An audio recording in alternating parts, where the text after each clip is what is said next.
Welcome to the Windows Computer and Technology channel. And one interesting thing that is happening looking at numbers from StatCounter. So, StatCounter has numbers for all sorts of metrics. We look at it for Windows market share, the different Windows version. There's a browser market share also that they give out. One that is interesting that I was looking at is the desktop operating systems. So this is, Mac or Windows or Linux or whatever desktop computers can be running on. So when we look at these numbers, first of all, let's go to the lowest numbers, which is Linux in general. Linux, pretty much stays roughly at its level from 2 to 3%. That is the level Linux is having. Will the Windows 10, end of support boost Linux? Maybe a little bit. Enthusiasts and people that don't really need to have Windows for anything special might be tempted to move on to that. It depends what you do with your PC, honestly.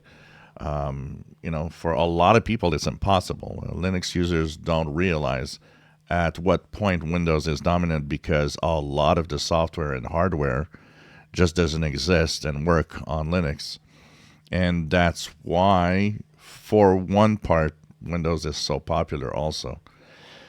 I have tons of hardware and software here that just doesn't exist on Linux, and it's a no-go for me. For me, Linux is a boring operating system because I use it only to do the basic stuff, going on the web and email and just general stuff that is the basics of using a PC in general. But if that is pretty much all you do, yeah, of course you can, take that old PC that maybe will have, end of support Windows 10 and put Linux on it. It's going to give it some life. It depends, like I said, on what you do.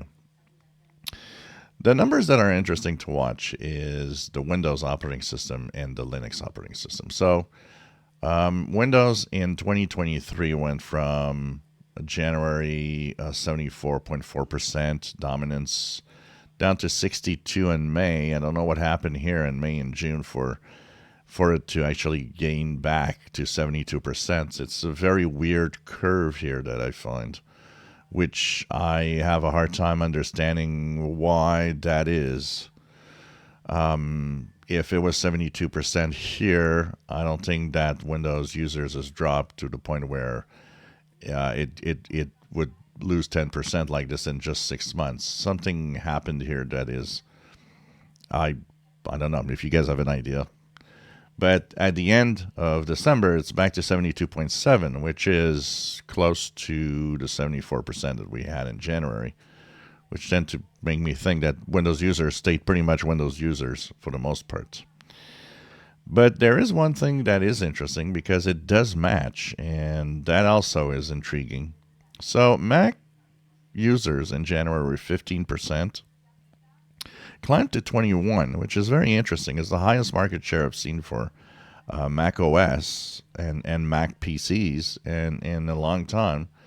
Yet, the last month from November to December, the market share of Windows went from 69 to 72. And the Mac operating system market share went from 21 to 16.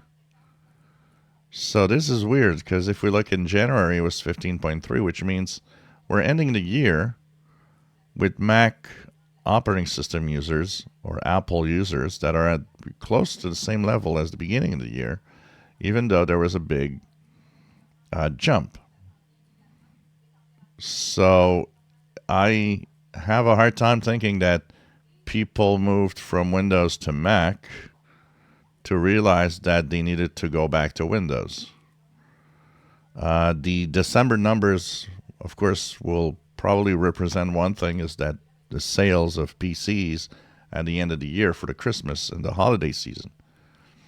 This would tend to say that people bought Windows PCs a lot more than they bought Mac PCs. But these numbers are interesting, and I'd like to see the way StatCounter gets all of these metrics. Maybe we could understand a little better what happened, but it's definitely kind of a weird year, and we have Mac and Windows that kind of go back to the numbers they had at the beginning of the year with some kind of weird change through the year. I know some, as a tech guy, I've seen some people move from Windows to Mac and go back to Windows for two reasons. One, they were totally lost in the Mac operating system, which is something not obvious to an Apple user. Apple users, that if you've been a Mac user all the time, of course you know your system. Of course for you it's easy to use it. But people that are Mac users and never used Windows or very little tend to think Windows is a lot more complicated when in reality it is not. And it's really a question of being used to a system than anything else. So yes, there are some that will move from one to the other and they're kind of lost and will go back. But yet to have most people, because that's pretty much what it's showing, most people that had a Mac PC that purchased one this year would have gone back to Windows. That's kind of weird. So yes, some might have, but that almost everybody has, that's kind of a weird number. And it still doesn't count for these weird numbers of Windows 2. Anyways, anybody has an idea, you can comment in the description below. If you enjoy my videos, please subscribe, give us thumbs up. Thank you for watching.